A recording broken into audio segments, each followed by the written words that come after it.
Okay, so we have about 20 more minutes. I think we're gonna speed through this again a little bit, but we're gonna talk about another case. Is OCP use a contraindication to Sugammadex use? Yes, it is a relative contraindication. Doesn't mean necessarily no.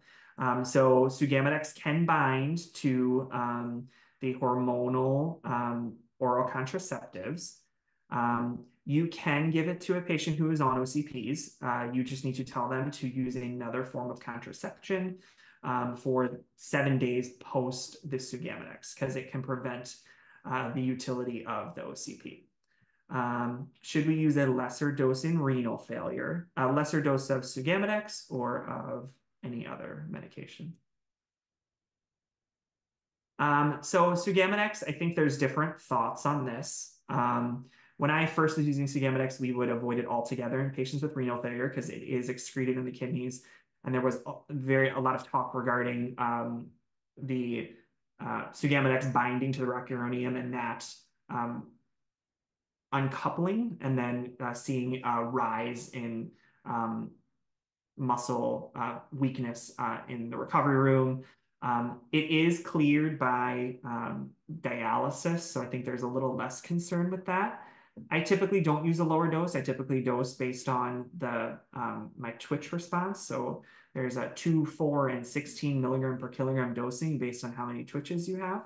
And the most common being if you have at least post two pre-tetanic twitches, 2 milligram per kilogram dosing should be utilized. So I personally don't dose it lesser in renal failure. The other choice would be rocuronium. I typically would dose lesser in patients with renal failure because there is a bit of renal metabolism and definitely renal excretion of the medication. So I typically will decrease my dose by 30 to 50% in renal failure patients, or avoid rocuronium altogether. So cisatracurium would be a great drug because it doesn't have any renal excretion metabolism at all. We then though would have to reverse with neostigmine glycopyrrolate combination. So yeah, all different nuances, but all good questions. Okay, so the next case is a 4-year-old female. This patient has a history of sleep disorder breathing, and she's scheduled for an adenotonsillectomy. She had a previous general anesthetic with no issues. She had ear tubes put in, and it was just a straight mask anesthetic. No family history, no medications, and she is NPO appropriate. How should we induce this patient?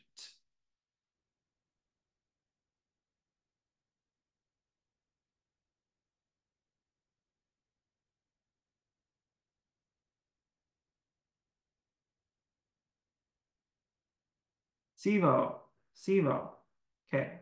Someone said propofol, which we could do, but that patient would have to get an IV awake, which many 4-year-olds do not like.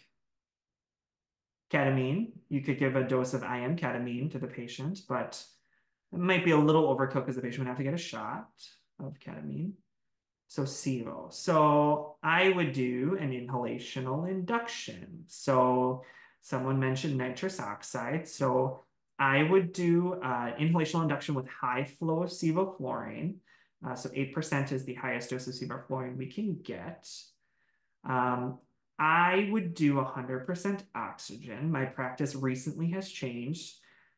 Nitrous oxide does have some benefits we're going to talk about. The way I used to do it was a 70% mixture of nitrous oxide with a 30% mixture of oxygen.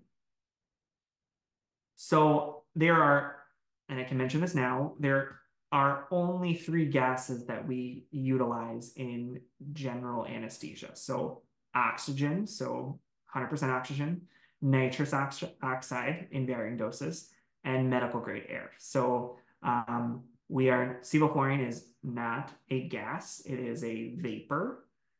It is a liquid form that is vaporized via vaporizer, so it's volatile in carrier gases that we have. Um, Nitrous we're going to talk about. There has been a big push in anesthesia now to try to minimize our nitrous exposure as much as possible. It is a potent greenhouse gas, and not 100% necessary in a lot of instances. It does have some NMDA antagonism. Um, it is useful in my mind for placing peripheral IVs in a difficult patient because it can give a little bit of a relaxation sedative feeling. But in terms of an induction, I'm trying to not utilize it as much anymore because it does speed up things, and we're going to talk about that in a second. So I would do a high flow 8% sevoflurane induction with 100% oxygen. Um, when you see a inhalational induction, there are 4 distinct stages of the induction. And we really want to get to the 3rd stage. So the Q can, we can talk about that in a second. Yes. So stage 1 of a general anesthetic induction is an analgesic component. So when I walk a medical student through an inhalational induction, I'll say that we bring the patient in, they're in stage 1 at that point because we've not given them any medication thus far. We then titrate in a little bit of sevoflurane, and then we can say we truly have started our 1st stage. So these stages were described back when ether anesthesia was first utilized. And it was very commonly seen during an inhalational and emergence from an inhalational induction. So patient may be disoriented, but they're not amnestic yet. Then we have stage 2. So stage 2 is the phase that none of us want to be in. It is the excitement and delirium phase. So a patient may be tachycardic, they may be tachypnic, they may be hypertensive. Their eyes will look very dysconjugate, and overall they're at high risk for laryngospasm and bronchospasm, which we do not want. So we want to get through this stage 2 as quick as possible. Stage 3 is where we want to be. So we want to get from stage 1 to stage 3 as quick as possible. So surgical anesthesia is that stage 3. And then stage 4, we don't want to be in because that's an overdose and coma. So we want to go from stage 1 to stage 3. With an IV induction, we skip that stage 2. We go right from stage 1 to stage 3. So chapter 7 was inhaled anesthetics. And I think this is very bread and butter, kind of no one else utilizes inhalational anesthetics other than us. Other medications that we talked about, other specialties use, we are the only ones who use these agents. So we are the experts in administration of these medications. So the first successful inhalational anesthetic was October 16th, 1846, this ether day. So when you're all anesthesia residents, you can celebrate it. This is when diethyl ether was administered at Mass General Hospital for an excision of a neck mass.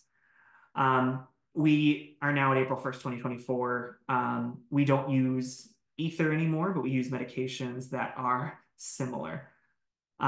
So we have halogenated agents now, and the 3 we most commonly utilize are isoflurane, sevoflurane, desflurane. This should be blue. I don't know why it isn't. And halothane in the United States, probably not utilized in third world countries, still can be utilized. And then nitrous oxide, which we talked about here. We'll go into a little bit more about nitrous. Most places, I would say majority of the anesthetics I utilize are sevoflurane. Each of these volatiles have different varied properties that make them better than the other, depending on the patient that you have. Okay, so I am going to speed through this because I think this is better utilized in your own time. So it's just kind of a reminder that we still, there's basic principles behind these volatile agents. So the ideal gas law, it is where a lot of these, so I highlighted here, the partial pressure of the volatile anesthetic is what we really care about. So there's different laws here that are deviated from the ideal gas law, which is PV equals nRT. So Charles' law, so the volume of gas is directly proportional to temperature. So gas expands when heated. This is useful when you're looking at how these volatile agents are vaporized into a system. And then Boyle's law says pressure is inversely proportional to the volume. So volume of gas goes down, pressure typically goes up and vice versa. So volume of gas increases, the pressure typically decreases. And then the total pressure in a system is the sum of all partial pressures. And then the vapor pressure, so I said that these volatile agents are gases. We want the vapor pressure, so that's we want it to be vaporized. This is the partial pressure that is exerted by the gaseous phase in equilibrium with the liquid phase. So a anesthetic agent will have higher vapor pressure. It's going to be more likely to want to go into the vaporized phase. So an example here, we're not going to go very in depth with this because I wanted to go more into other topics I thought were important. Desflurane is a very high vapor pressure, so it boils at 75 degrees Fahrenheit, so room temperature. Desflurane is in a special vaporizer that keeps it under a stable temperature in the operating room, so we don't have that vaporization constantly.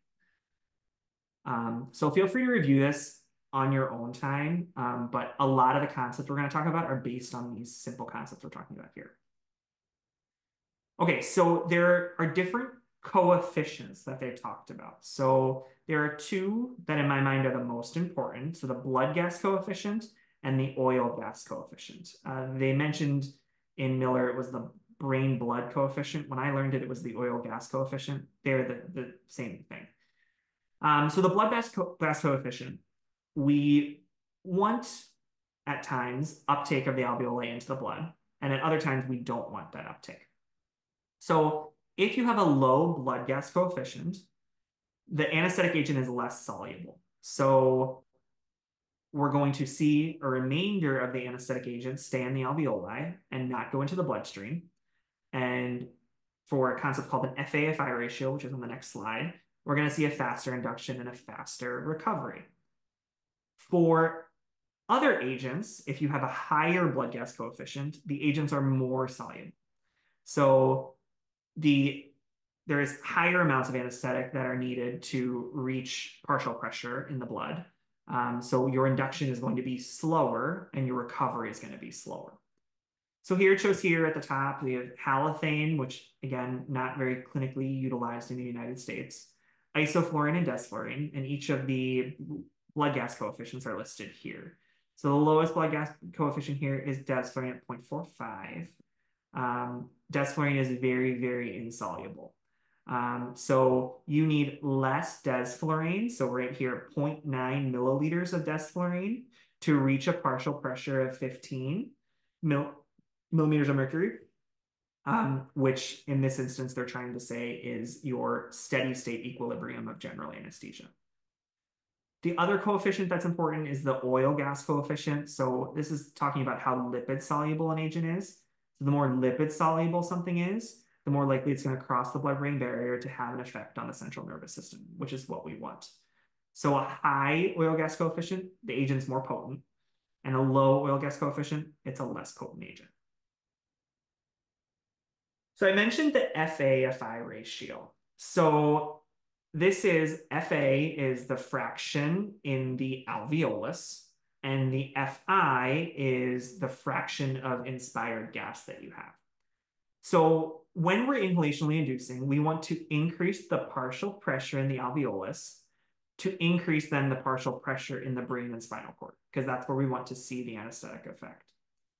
So the FA is the fraction of inhaled anesthetic in the alveolus. We want to increase that rapidly. So we want to get very high dose as rapidly and safely as we can. And then the FI is the fraction of inspired gas. So, and this is controlled by us. So we are saying, I want to give 8% sevoflurane. That is the FI that I'm giving. And that's limited to different safety guardrails that we have. So to increase your FA-FI, it's determined by the solubility. So I tell med students all the time, this makes no sense, but as you learn more and learn more about these agents, the simple way to remember this, what's in the lung is what's equal to the brain, okay? So we want the volatile agent to stay in the lung and not get absorbed, which makes no sense because you're like, well, we want medication to be in the blood to have an effect. But these agents, we were working with partial pressure here. So higher partial pressure and higher concentration in the alveolus is what we are seeking. So if an agent is less soluble, it remains in the alveolus and your target pressure is reached quicker. We then will get diffusion more rapidly into the blood, and then the partial pressure in the blood increases. And then the partial pressure gradient will decrease, which more anesthetic remains to increase that FA ratio. You have to say this to yourself about 5-10 times for it to fully take effect, and you have to see inhalational inductions over and over to fully understand the effect of this. Ways we can increase our FA-FI ratio: we can increase the minute ventilation, so effectively taking in more fresh anesthetic. We can increase the flow that we have, so increasing the amount of fresh anesthetic that we give to the patient. And we can increase the concentration. So say we're at 6% sevoflurane, we go to 8%. We can also decrease the cardiac output, which we never want to do, but in a patient, I put this here because it will increase your FA-FI ratio. If you're having less gas exchange, so cardiac output decreases, you're having less blood flowing to the alveolus, less gas exchange happening there, your FA-FI will increase that way. We're never going to do this iatrogenically, though.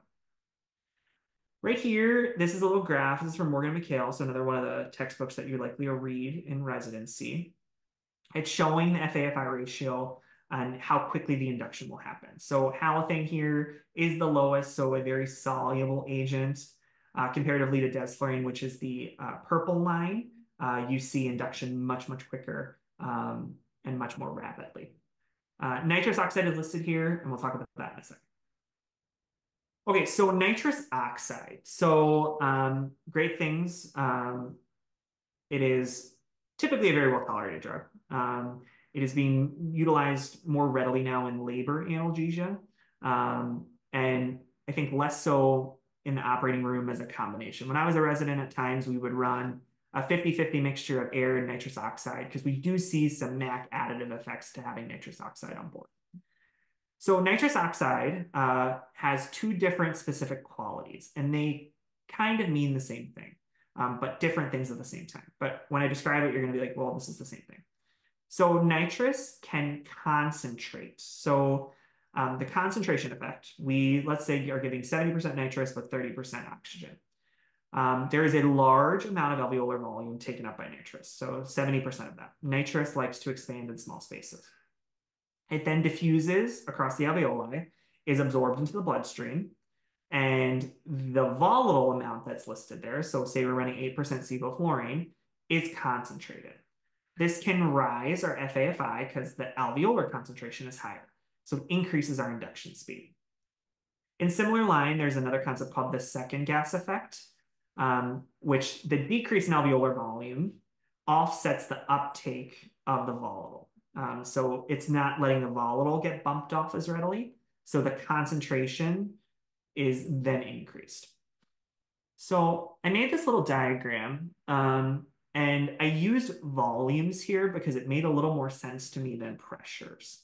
So say here that we're running 4 liters of flow, so 4 liters total here, and we're running a 50% nitrous oxide mixture with a 49% mixture of oxygen.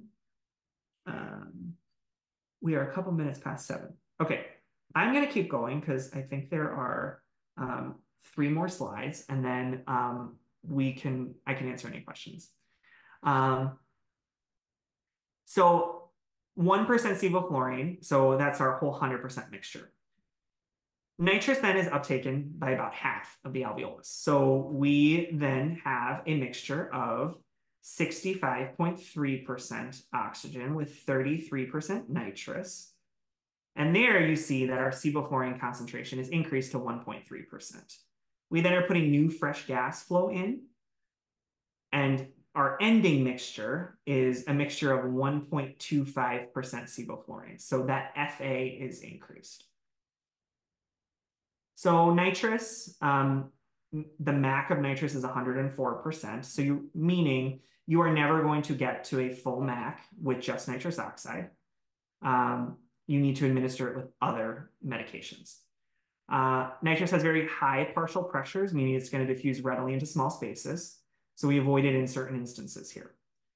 And it can inhibit methionine synthase, which means we can have less methionine, which is an essential amino acid, can cause megaloblastic anemia and neuropathy, especially in B12 deficiency. Okay, MAC.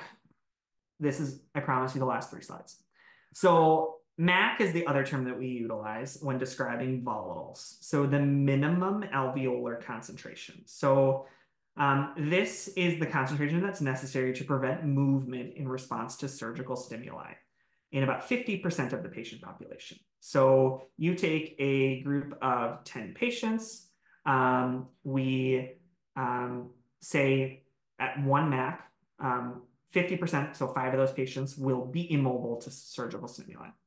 This concept was initially described by Ted Eager in the 1960s. It's still in use today.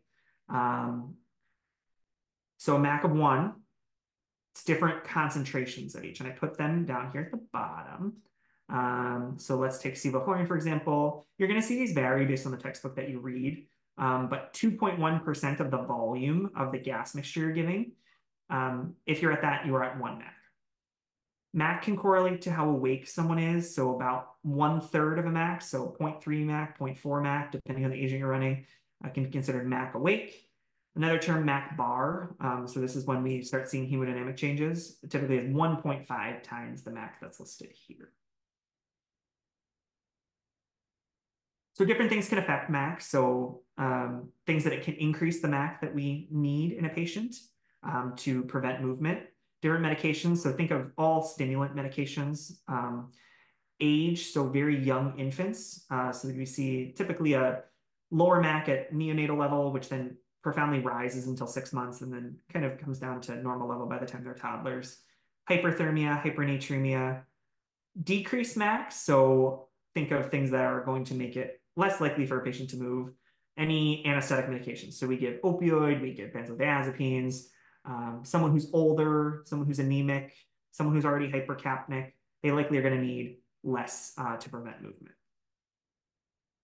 And then I clumped all the volatiles together, how it affects the organ system. So the central nervous system, it decreases neuronal activity. We can see burst suppression on the EEG, dose dependent again. It can decrease your cerebral metabolic rate of oxygen, but it uncouples the decrease with a rise in cerebral blood flow. So we see vasodilatation, which is how cerebral blood flow increases. So unlike propofol, it is not a decrease. It is an increase in cerebral blood flow with a decrease in your cerebral metabolic rate of oxygen. Cardiovascularly, you can see some vasodilatation, myocardial depression effects. It can prolong your QT. Pulmonary-wise, it increases your respiratory rate, decreases your tidal volumes. It can bronchodilate. Sevoflurane is typically the most commonly described, the best of this. Renal-wise, there's concern for kidney injury, but less so. There is a compound A, that can be nephrotoxic, but clinical significance has been pretty unfound. Halothane, which again, we don't utilize anymore, it is hepatotoxic. So you can see a pretty profound hepatitis from halothane. And then as we talked about, it can potentiate neuromuscular blockade. All right, I think that's all I have. Is there any questions? We went through a lot. I'm sorry, I'm a bit over time.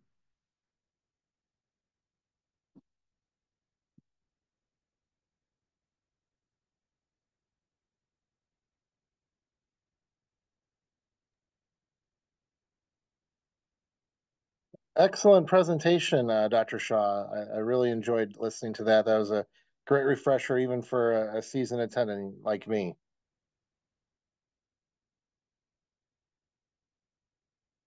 Cool. If anyone has any questions, my email is robert.shaw. So first name dot last name at wisc.edu, wisc.edu. There's some chat stuff in here. Cool. I hope this helps you on your rotations coming up. And good luck. Cool.